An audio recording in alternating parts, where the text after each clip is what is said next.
નમસ્કાર તાલીમાર્થી ભાઈ બહેનો, સ્વાગત છે તમારું અમારી યુટ્યુબ ચેનલ છોડ સાહિત્ય અને શિક્ષણમાં. હું છું પ્રાધ્યાપક આર કેવાળા અને આપના માટે લાવ્યો છું બીએડ સેમેસ્ટર 2 કોર્સ 201 અધ્યયન અને અધ્યાપનના યુનિટ 4માંથી આગમન પ્રતિમાનની ચર્ચાનો વિડીયો.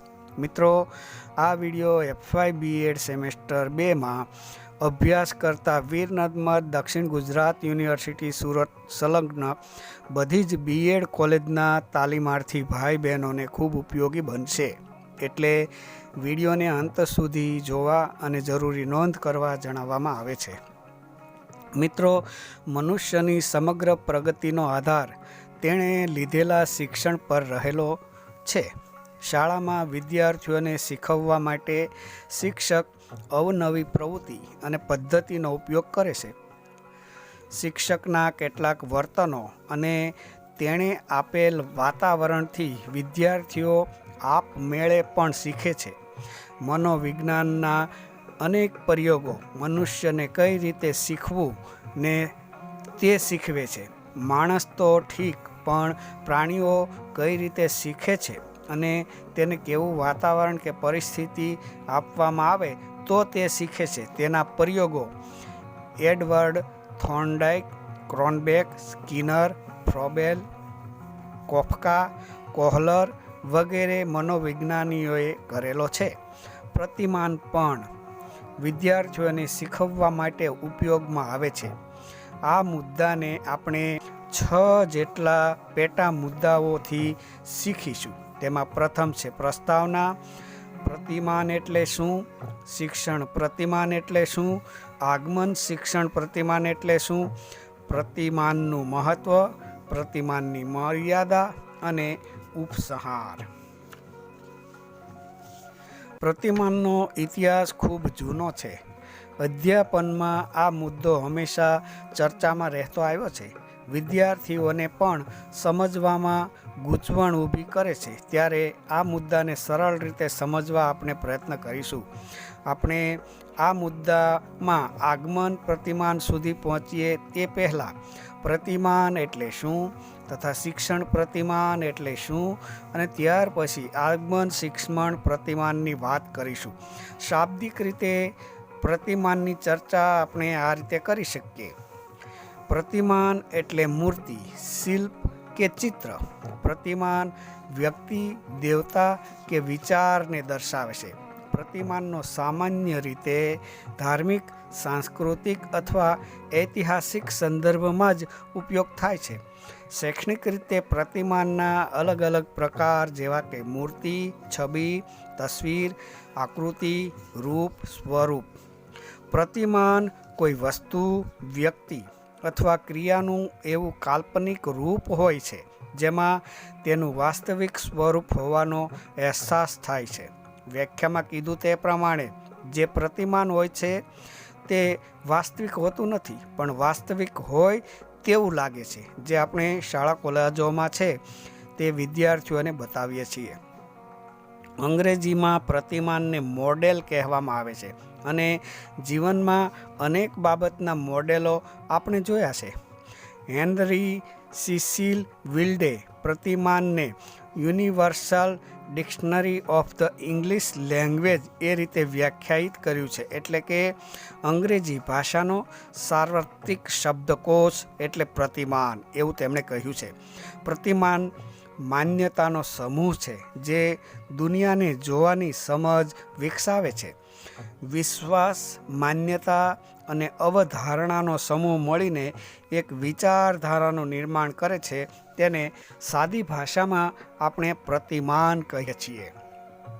મિત્રો, શિક્ષણ પ્રતિમાનનો ખ્યાલ છે એ હિલ્દા તાબાએ 1966માં આપ્યો હતો. હિલ્દા તાબાનો જન્મ 1902માં ઇસ્ટોનિયા, અમેરિકાના એક શહેરમાં થયો હતો. આજે હિલ્દા તાબા છે એ જ્હોન ડ્યુઈના શિષ્ય હતા અને તેમણે શિક્ષણ પ્રતિમાન એટલે શું અને તેનો અર્થ તેમણે આપ્યો હતો. શિક્ષણ પ્રતિમાન વિશે તેમણે વાતો કરેલી છે. આપણે તેના અર્થને જોઈએ તો તેનો પ્રથમ અર્થ છે કોઈ ચોક્કસ રૂપરેખા અથવા આદર્શ અનુસાર વર્તન કે ક્રિયાને ઢાળવાની કે સબળ બનાવવાની ક્રિયા એટલે શિક્ષણ પ્રતિમાન. બીજો અર્થ છે વર્તન ક્રિયાઓને મંજૂરી આપવી અને કોઈ ચોક્કસ આકાર અથવા આદર્શ અનુસાર કાર્ય કરવા માટે દિશામાન કરવું. આ અર્થ આપેલો છે H.C. વિલ્ડ. તેમણે કહ્યું છે કે જે વિદ્યાર્થીઓને આપણે શીખવવું છે તે જે શીખવવાનું છે તેને આકાર આપવો પડે, તેનું આખું મોડેલ બનાવવું પડે, તો જ એ વિદ્યાર્થી શીખે છે. બ્રુસ જોર્સ નામના વિદ્વાને પણ શિક્ષણ પ્રતિમાનની વ્યાખ્યા આપેલી છે. તેમણે કહ્યું છે શિક્ષણ પ્રતિમાન એ માત્ર અધ્યાપન અંગેની રૂપરેખા છે જે અંતર્ગત વિશિષ્ટ ઉદ્દેશોની સિદ્ધિ માટે વિશિષ્ટ પરિસ્થિતિનું નિર્માણ કરવામાં આવે છે, જેમાં શિક્ષક અને વિદ્યાર્થી વચ્ચેની આંતરક્રિયા એવા પ્રકારની હોય છે કે જેના દ્વારા વિદ્યાર્થીમાં વર્તન પરિવર્તન લાવી શકાય છે. બ્રુસ જોર્સે વ્યાખ્યામાં શું કીધું કે આ શિક્ષણ પ્રતિમાન છે એ અધ્યાપન અંગેની રૂપરેખા છે. વિદ્યાર્થી છે એ શું કરીએ તો શીખે તેના ઉપર આધારિત છે. ઉદાહરણોમાં આપણે જોઈએ તો પ્રાચીન સમયમાં એકલવ્યનું ઉદાહરણ તેનું ખૂબ સારું ઉદાહરણ છે. એકલવ્ય છે એમને શિક્ષા પ્રત્યક્ષ રીતે મળે એમ ન હતી, પણ તેમને ગુરુનું પ્રતિમાન રાખ્યું અને એના આદેશો અનુસાર શિક્ષણ મેળવવાનું શરૂ કર્યું. ઘણીવાર એવું બને છે મિત્રો કે વિદ્યાર્થી છે તે શીખતો નથી, અથવા તો પોતાને નહીં આવડે એવું કહે છે, અથવા પોતે આ કામ કરવા કે શીખવા શીખી શકે એમ નથી, ક્ષમતા નથી એવું જ્યારે બોલે છે ત્યારે આવા વિદ્યાર્થીઓને અપંગ વિદ્યાર્થી હોય તેના ચિત્રો બતાવવામાં આવે, તેમના ઉદાહરણો આપવામાં આવે, તેમની મુલાકાતો કરવામાં આવે અને આ જે અપંગ વિદ્યાર્થીઓ હોય તે કઈ રીતે શીખે છે. તો જે વિદ્યાર્થીમાં આવડત ન હોય, ક્ષમતા ઉપર એમને વિશ્વાસ ન હોય, તો તેવા વિદ્યાર્થીઓ પણ શીખી શકે છે. હિમેન નામના વિદ્વાને પણ શિક્ષણ પ્રતિમાનની વ્યાખ્યા આપી છે. તેમણે કહ્યું છે કે શિક્ષણ સંબંધિત વાતો કરવાનું અને વિચારવાનો એવો એક માર્ગ કે જેમાં હકીકતોનું વર્ગીકરણ અને અર્થઘટન કરી શકાય છે. વિદ્યાર્થીઓને વિચારતા કરવાના છે. વિદ્યાર્થીઓ જ્યાં અટકે છે ત્યાં તેને આગળ લઈ જવાનો માર્ગ બતાવવાનો છે. તો એ બતાવનાર છે એને શિક્ષણ પ્રતિમાન કહી શકાય. શિક્ષણ પ્રતિમાન કોઈ વ્યક્તિ હોઈ શકે, કોઈ ઘટના હોઈ શકે, અથવા કોઈ વસ્તુ હોઈ શકે. ડૉક્ટર કુલકર્ણીએ પણ શિક્ષણ પ્રતિમાનને વ્યાખ્યાયિત કર્યું છે. તેમણે કહ્યું છે શિક્ષણ પ્રતિમાન એટલે કયો ઉકેલ સમસ્યા ઉકેલી શકશે, ધ્યેય પ્રાપ્તિ કરાવી શકશે, તેનું સંકલનાત્મક માળખું તેમજ તેનું પરીક્ષણ દ્વારા મૂલ્યાંકન કરવું, ઉકેલનો વિકાસ, યથાર્થતા અને સંસ્થાત્મક આયોજન એટલે શિક્ષણ પ્રતિમાન. જ્યારે શિક્ષક પાસે કેટલીક સમસ્યાઓ આવે, વિદ્યાર્થી સમસ્યાને અને ઉકેલો પણ તેમની પાસે હોય, તો વિદ્યાર્થી કયો ઉકેલ છે એનાથી સારી રીતે શીખશે તે શિક્ષક નક્કી કરે. અને શીખ્યા પછી ખરેખર વિદ્યાર્થી શીખ્યો કે નહીં તે પણ જાણે, તો એ શિક્ષણ પ્રતિમાન કહી શકાય. મિત્રો, આગમન શિક્ષણ પ્રતિમાનની વાત કરીએ તો આગમન શિક્ષણ પ્રતિમાન એટલે ઇન્ડક્ટિવ ટીચિંગ મોડેલ, એટલે કે આજ્ઞાત્મક અધ્યાપન મોડેલ. આવા મોડેલમાં વિદ્યાર્થીઓને આગળ કરવામાં આવે છે. યાદ રાખો, આગમન નિગમન શિક્ષણ પદ્ધતિ વિશે આપણે ભણી ગયા છે, એના વિશે જાણી પણ ગયા છે. તો આગમન શિક્ષણ પ્રતિમાન એ પણ એ જ પદ્ધતિ આધારિત શિક્ષણ પ્રતિમાન છે કે જેમાં વિદ્યાર્થીઓને પ્રથમ ઉદાહરણો પૂરા પાડવામાં આવે છે અને નિયમો વિદ્યાર્થી જાતે શોધી લે છે. બીજો અર્થ એનો છે જે શિક્ષણ પ્રતિમાન દ્વારા પ્રથમ વિદ્યાર્થીઓને ચોક્કસ ઉદાહરણો, તથ્યો અથવા અનુભવો દ્વારા સામાન્ય નિયમો અથવા સિદ્ધાંતો તારવવાનું શીખવવામાં આવે તેને આગમન શિક્ષણ પ્રતિમાન કહે છે. આ આગમન શિક્ષણ પ્રતિમાન છે તેના ઉપયોગમાં શિક્ષક વિદ્યાર્થીને સીધો સિદ્ધાંત આપતા નથી, ફક્ત સમજણ વિકસાવવા માર્ગદર્શન આપે છે. તો આ થઈ આગમન શિક્ષણ પ્રતિમાનની વાત. મિત્રો, આગમન શિક્ષણ પ્રતિમાનના લક્ષણો પણ છે. 5 જેટલા તેના લક્ષણો છે. એની ચર્ચા ડિટેલમાં નહીં કરીએ, પણ એના ફક્ત આપણે નામ જાણી લઈએ. તો તેમાં પહેલા લક્ષણમાં આવે છે વૈજ્ઞાનિક પદ્ધતિ, બીજું આવે છે અધ્યયન નિષ્પત્તિનું સ્પષ્ટીકરણ, ત્રીજું આવે છે પર્યાવરણનું સ્પષ્ટીકરણ, ચોથું છે કર્તવ્ય સિદ્ધિના ધોરણો અને પાંચમું છે કાર્ય પદ્ધતિઓનું સ્પષ્ટીકરણ. હવે આપણે ચર્ચા કરવાના છીએ. તે ચર્ચા છે શિક્ષણ પ્રતિમાનનું સ્વરૂપ. કેવું સ્વરૂપ હોય? તો તેમાં પ્રથમ આવે છે શિક્ષણ પ્રતિમાન અભિક્રમિક અધ્યયન અને અધ્યયનના સિદ્ધાંતનું મોડેલ છે. અભિક્રમિક અધ્યયનમાં આપણે એવું વાતાવરણ આપીએ છીએ કે વ્યક્તિ શીખી શકે, તો એ મોડેલ આધારિત શિક્ષણ પ્રતિમાન આવેલું છે. અધ્યયન તો અધ્યાપનના સિદ્ધાંતોને આધારે જ થવું જોઈએ. આમ પણ વ્યક્તિ જ્યારે શીખે છે તો તે કોઈ પણ સિદ્ધાંત આધારિત જ શીખતું હોય છે. તો અધ્યાપનના જે સિદ્ધાંતો છે તે આધારિત વ્યક્તિ શીખે છે. શિક્ષણ પ્રતિમાનનો વિકાસ અધ્યયનના સિદ્ધાંતોને લીધે થયો છે. શિક્ષણના ઉદ્દેશોની પ્રાપ્તિ માટે વિશિષ્ટ વાતાવરણ ઊભું કરવામાં આવે છે શિક્ષણ પ્રતિમાનના સ્વરૂપમાં. શિક્ષણ પ્રતિમાનમાં શિક્ષણ અને પરીક્ષણ બંનેનું મહત્વ છે. એટલે કે વ્યક્તિએ શિક્ષણ મેળવ્યું છે કે નહીં તે તપાસી શકાય છે. શિક્ષણ પ્રતિમાનમાં વિદ્યાર્થીમાં અપેક્ષિત વર્તન પરિવર્તન થાય છે અને ઉદ્દેશોની પ્રાપ્તિ થાય છે. શિક્ષણમાં શિક્ષણ પ્રતિમાન કલાના રૂપમાં હોય છે.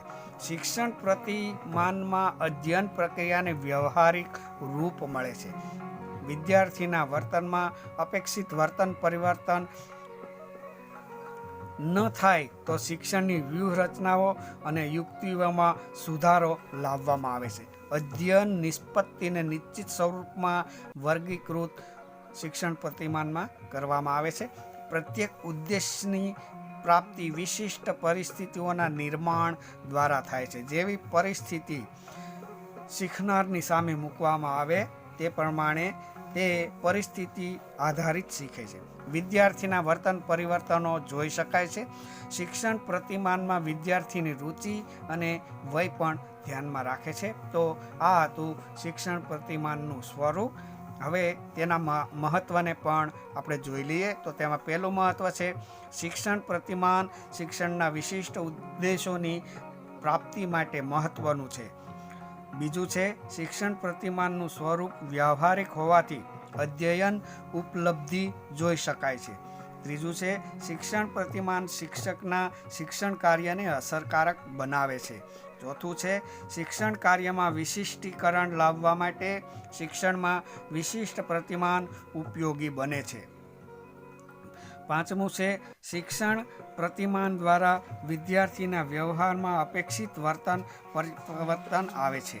ત્યાર પછીનું શિક્ષણ પ્રતિમાન દ્વારા શિક્ષણ પ્રક્રિયામાં ફેરફાર કે સુધારો લાવી શકાય છે. શિક્ષણ પ્રતિમાનમાં વિદ્યાર્થીના વ્યવહારનું મૂલ્યાંકન શક્ય બને છે. શિક્ષણ પ્રતિમાન શિક્ષણના જુદા જુદા વિષયોમાં ઉપયોગી બને છે. શિક્ષણમાં ધારેલા બધા જ ઉદ્દેશોની પ્રાપ્તિ માટે શિક્ષણ પ્રતિમાન ઉપયોગી છે. શિક્ષણ પ્રતિમાન સંશોધન માટે વિશાળ ક્ષેત્ર પૂરું પાડે છે. શિક્ષણ પ્રતિમાનના ઉપયોગથી શિક્ષણ વધારે સાર્થક અને ઉપયોગી બને છે. શિક્ષણ પ્રતિમાનથી વિદ્યાર્થીઓ કૌશલ્યો, શક્તિ, આવડત અનુસાર અધ્યયન કરી શકે છે. શિક્ષણ પ્રતિમાનથી વિદ્યાર્થીના લક્ષ્યાંકો સરળ રીતે સિદ્ધ કરી શકાય છે. વિદ્યાર્થીઓ સહજતાથી વિષય વસ્તુ ગ્રહણ કરી શકે છે. શિક્ષણમાં કાર્ય પદ્ધતિઓનું સ્પષ્ટીકરણ કરવા શિક્ષણ પ્રતિમાન ઉપયોગી બને છે. શિક્ષણ પ્રતિમાન શિક્ષક અને વિદ્યાર્થી બંનેને અનુભવો પૂરા પાડે છે. શિક્ષણ પ્રતિમાન દ્વારા શિક્ષણની પાયાની સમસ્યાઓ અને તેના પ્રશ્નોનો ઉકેલ મળે છે. શિક્ષણ પ્રતિમાન વિદ્યાર્થીનો માનસિક પ્રક્રિયાનો વિકાસ કરી અને એ સિદ્ધાંતોથી જ્ઞાત કરાવે છે. મિત્રો, આટલા છે એ એના મહત્ત્વ છે. તો તેની કેટલીક મર્યાદાઓ પણ છે. તેમાં પહેલી મર્યાદા છે, શિક્ષણ પ્રતિમાનનો ઉપયોગ સામાન્ય રીતે વિદ્યાર્થીઓની ક્ષમતાઓનું મૂલ્યાંકન કરવા માટે થાય છે, પરંતુ તે દરેક વિદ્યાર્થીની વ્યક્તિગત ક્ષમતાઓને ધ્યાનમાં લેતું નથી. બીજી મર્યાદા છે, શિક્ષણ પ્રતિમાનનો ઉપયોગ શિક્ષણમાં ચોક્કસ સંદર્ભમાં જ થાય છે, જેમ કે વિષય, સ્તર અથવા ક્ષેત્ર. અન્ય બાબતોમાં એ થતું નથી. ત્રીજું છે, શિક્ષણ પ્રતિમાનની ચોકસાઈ અને વિશ્વસનીયતા વિશે પ્રશ્નો ઊભા થઈ શકે છે. પછીની મર્યાદા છે, અધ્યયતામાં માહિતીનું અર્થઘટન કરવાની ક્ષમતા ન હોય તો શિક્ષણ પ્રતિમાન ઉપયોગી બનતું નથી. શિક્ષણ પ્રતિમાનની રચનામાં આધારભૂત તત્વો ખ્યાલમાં ન રખાય તો શિક્ષણ પ્રતિમાન ઉપયોગી બનતું નથી. અંતિમ મર્યાદા છે, શિક્ષક શિક્ષણ પ્રતિમાન અનુરૂપ શિક્ષણ કાર્ય કરે તો જ ઉપયોગી બને છે. તો મિત્રો, આ હતી શિક્ષણ પ્રતિમાનની વાત. આ હતો આજનો વિડીયો ગમ્યો હોય તો વિડીયોને લાઈક, શેર અને કોમેન્ટ કરજો અને અમારી ચેનલ સાથે જોડાવા ચેનલ સબસ્ક્રાઈબ કરજો. આપણે ફરી મળીશું આવા એક નવા અને શૈક્ષણિક વિડીયો સાથે. ત્યાં સુધી આપની કાળજી રાખજો. ધન્યવાદ.